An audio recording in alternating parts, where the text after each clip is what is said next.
nagpaswa. Ako nga'y benim, en ko nagwaya, muangin sa tira.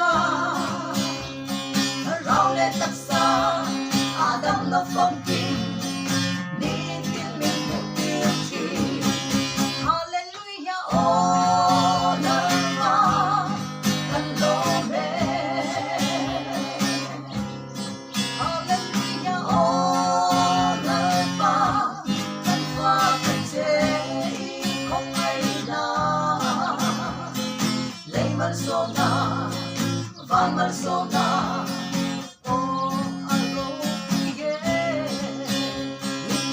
chất nhau sẽ vấp lâu sẽ ăn ôm đó lỡ ta ăn không nghe đang thế lên phố lớp có căn đôn bal sôm na amal lên cha đôn la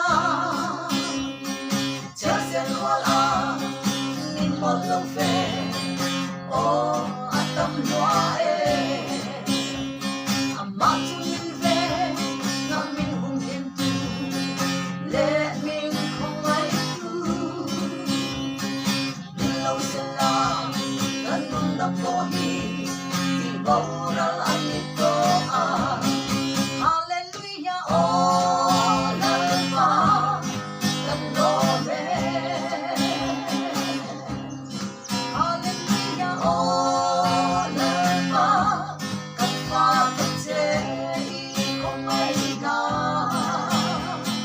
Lay malsona, van malsona, oh, aroye. Tinyan siya tiyang se, faklo, tiyang omlo.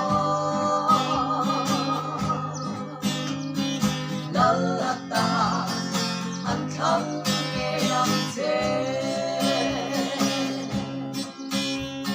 nikhat mo to lâu phê lệ cha cần in siat nate kinh em cần in ngai nate lalpa ma aswa thấy quy na ang em ma lo bay alo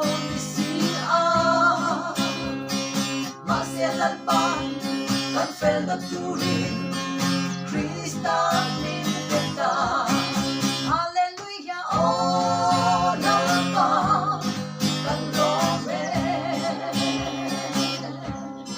hallelujah oh lalpa kan fakate kong ay na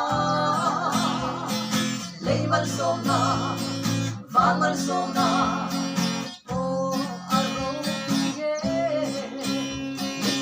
chất nhau sẽ vấp lâu